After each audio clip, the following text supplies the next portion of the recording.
Class 9। आज हम लोग यहाँ पे सेकंड पार्ट एक्सप्लेन करेंगे, समझने जा रहे हैं। अब तक स्टोरी में हम लोगों को पता चला जुम्मन शेख के बारे में, अलगू चौधरी के बारे में, बूढ़ी खाला के बारे में, और अलगू ने किस तरह से खाला की संपत्ति ले ली थी और उसके बाद किस तरह से खाला की हालत हुई थी। ये सब हम लोगों ने पहले पार्ट में समझ लिया। और खाला जान के साथ जिस तरह से जुम्मन शेख और उसकी पत्नी बर्ताव कर रही थी, उस वजह से खाला ने जुम्मन को पंचायत बिठाने की बात छेड़ दी थी। उसके बाद क्या हुआ अभी हम लोग पढ़ेंगे। तो जब खाला ने बोल दिया कि वो पंचायत बिठाएगी, उसके बाद कहानी में इस तरह से लेखक ने लिखा है, इसके बाद कई दिनों तक बूढ़ी खाला हाथ में एक लकड़ी लिए आसपास के गांव में घूमती रही।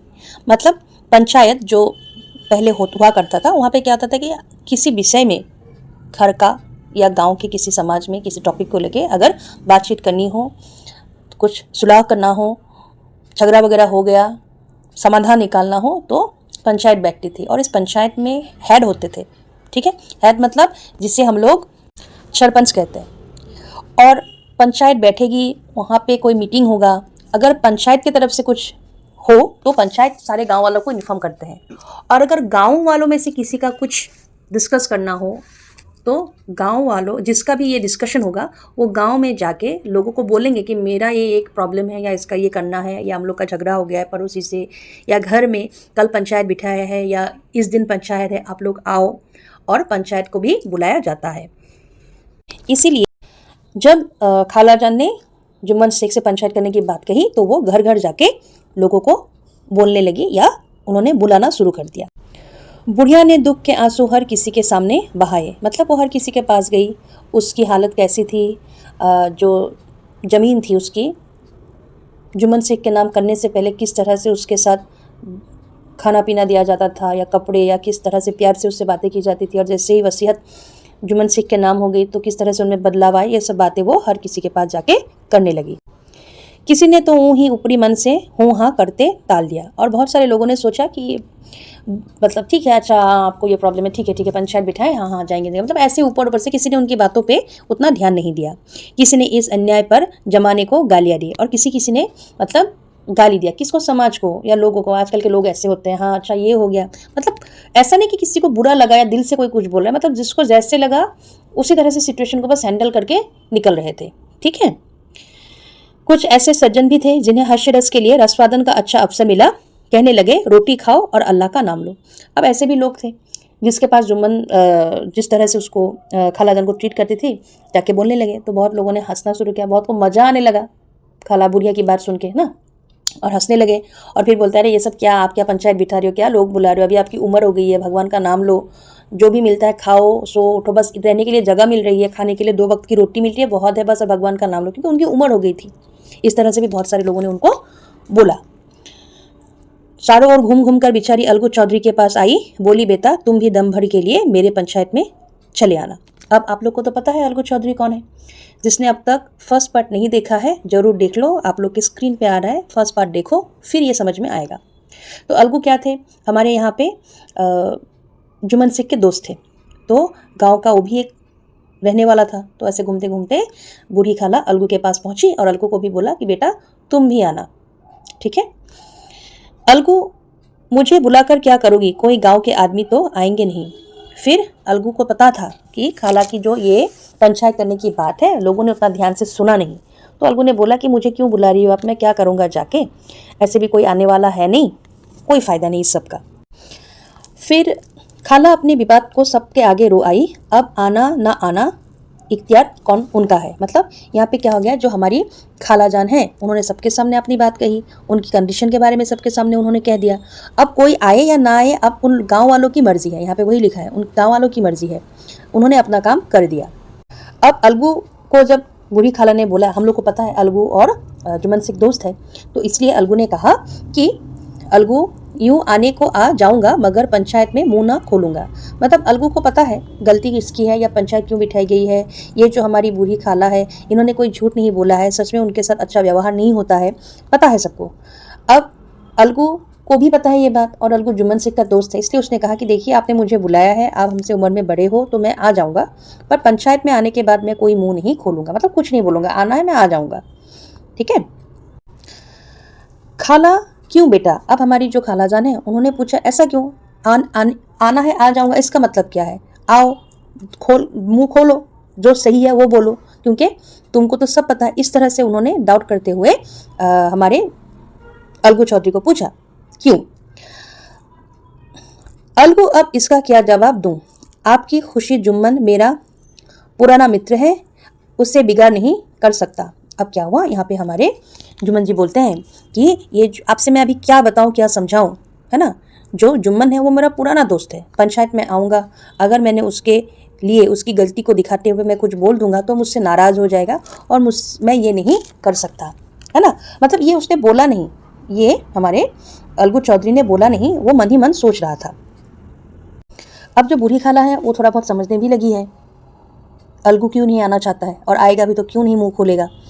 तो उन्होंने बोला, खाला बेटा क्या बिगाड़ के दर से ईमान की बात ना कहोगे? मतलब खालाजान बोलते हैं अलगू से कि देखो जो सच है तो सच है, तुमको भी पता है, अब दोस्ती बिगड़ जाएगी, जुम्मन तुमसे नाराज़ हो जाएगा, या शायद दोस्ती ख़त्म हो जाए, इस बात को लेकर तुम क्या सही का साथ नहीं दोगे? इस तरह से उन्होंने क्वेश्चन किया।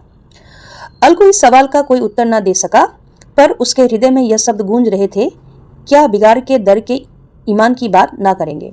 अब ये कह के हमारी जो खाला थी वो चली गई, और उनके जाने के बाद अलगू सोचता रह गया कि बात तो सही कहा है खाला ने, जो सच है, जो राइट है वो करना है, लेकिन उसके बदले दोस्ती जो है वो बिगड़ जाएगी या नहीं रहेगी।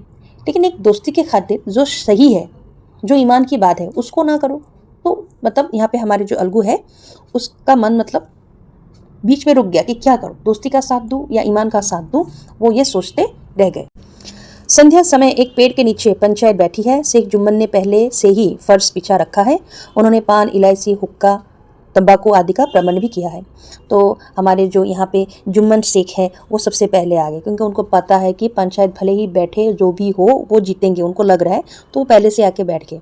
और उन्होंने देखो पंचायत में ना अलग अलग चीज़ें रेडी रखी है, मतलब पान, सुपारी, जो भी हो उन्होंने सब चीज़ें रेडी रख दी है। हुक्का भी रखा है पंचायत में खाने के लिए, मतलब पूरा रेडी, मतलब वो इंजॉय करने के टाइम पे जैसे आए हैं। मतलब ऐसा नहीं कि उनको लेके कोई विचार होगा, उनको कुछ पनिशमेंट मिलेगा, उनकी गलती उनको पता है, फिर भी उनको पता है कि पंचायत का जो भी डिसीजन होगा या जो भी एंड में हो वही जीतेंगे, उनको लगा है, इसलिए वो पूरा हैप्पी होके आ गए। जब सूरज अस्त हो गया और चिड़ियों की कलरव पंचायत पेड़ों पर बैठी, तब यहाँ भी पंचायत शुरू हो गई, और ऐसे रुकते रुकते शाम होने को हो गया, ठीक है, सूरज अस्त होने को है। गांव के एक दो लोग आके बैठ गए हैं पेड़ के नीचे, और चिड़ियों की, मतलब यहाँ पे लेखक का ये लिखने का स्टाइल है, जैसे संध्या समय जैसे शाम होते हैं परिंदे घर लौटते हैं ना, अपने घोंसलों में आ जाते हैं।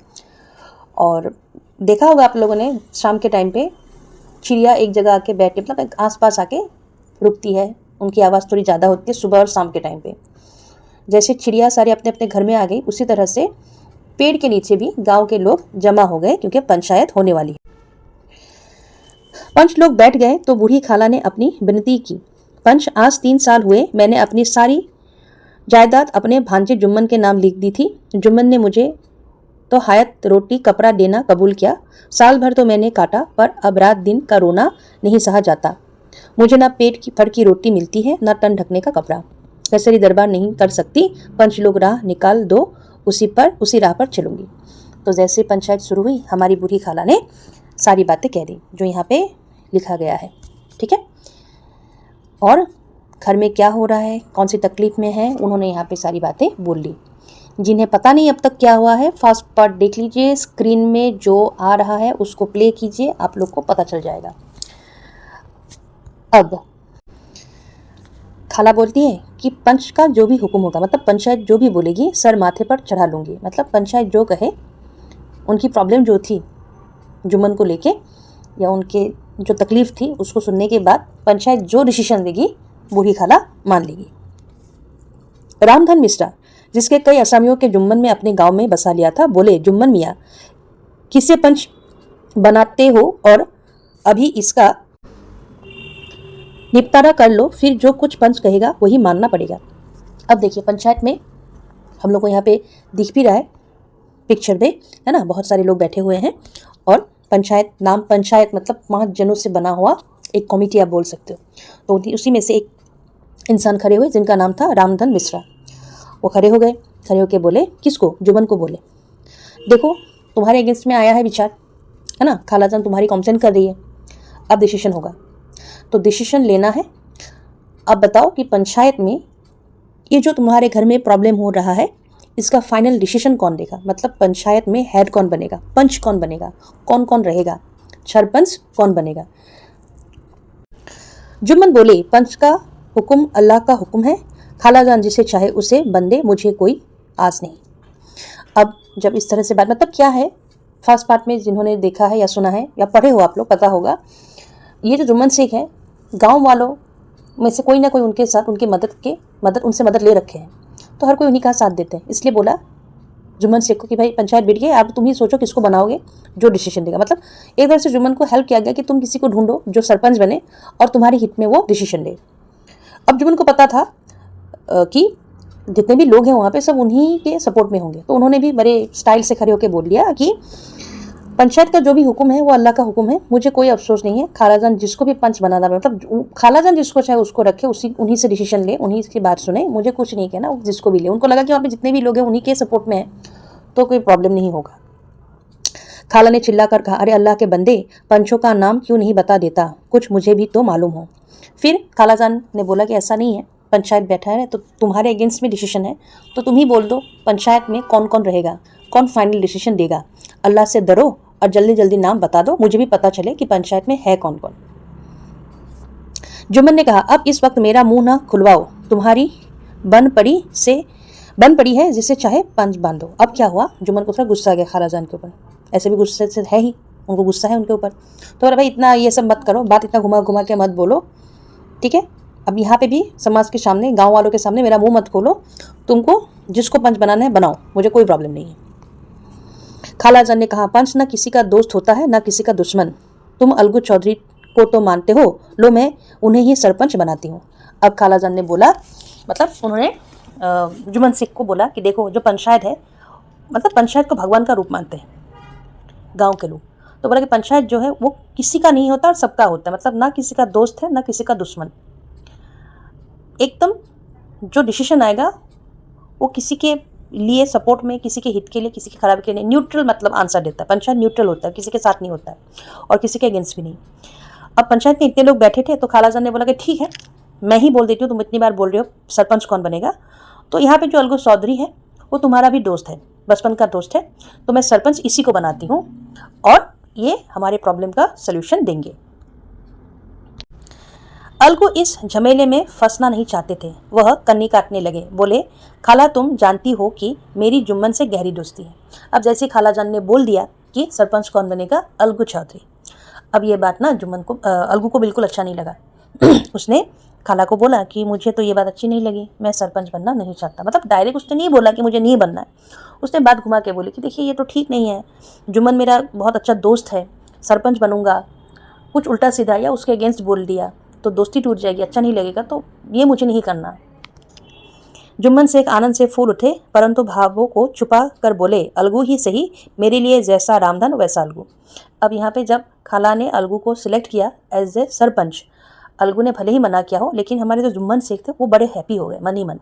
उन्होंने दिखाया नहीं, क्यों हैप्पी हो गए, क्योंकि वो उसका दोस्त है, उसको पता है मेरे दोस्त अलगू को मेरी सारी गलतियाँ पता है, अब वो मेरा गहरा दोस्त है, बचपन का यार है, तो मेरी सारी गलतियों को माफ़ करेगा और मेरे हित में वो डिसीजन देगा और मैं आराम से पंचायत में जीत जाऊंगा और खालाजान हार जाएगी, उनको वो जो चाहती है उन्हें वो मिलेगा नहीं। इसलिए यहाँ पे जुम्मन बोलते हैं कि अलगू ही सही, मेरे लिए जैसा रामधन वैसा अलगू, मतलब किसी को भी बनाओ, मुझे कोई प्रॉब्लम नहीं है। रामधन पहले आया था ना बोलने के लिए कि खाला आप किसको बनाना चाहती हो, रामधन को लगा कि वही बनेगा। रामधन कौन था, जुम्मन शेख का दोस्त ही था, जुम्मन शेख ने उसको रहने के लिए जगह दी थी गाँव में। फिर भी अलगू उसका और क्लोज है, तो दिखाने के लिए उसने बोला कि रामधन जैसा अलगू भी मेरे लिए वैसा। अलगू चौधरी सरपंच हुए। रामधन मिश्रा और जुम्मन के दूसरे विरोधियों ने बुढ़िया को मन ही मन बहुत कोसा। अब जो रामधन थे और बाकी जो लोग थे थोड़े बहुत, अलगू चौधरी जब सरपंच बन गए तो उन्हें थोड़ा ख़राब लगा, क्योंकि उन्हें ये लगा कि ये जो अलगू है ये जुम्मन शेख का बहुत अच्छा दोस्त है, तो वो जुम्मन शेख की गलती होने पर भी उसकी गलतियों को नज़रअंदाज करेगा और पंचायत का जो भी आंसर आएगा वो जुम्मन शेख के हित के लिए आएगा, उसको सपोर्ट करके आएगा और खालाजान हार जाएगी। तो बहुत लोगों को उतना अच्छा नहीं लगा। अब सब एक साथ बैठे हुए हैं गांव वाले, कोई किसी को बोल नहीं पा रहे, मन ही मन मतलब ये सब सोच रहे थे। और हमारी अब तक की कहानी यहीं पे ख़त्म हुई। बाकी आप लोगों को नेक्स्ट वीडियोज़ में मिलेंगे।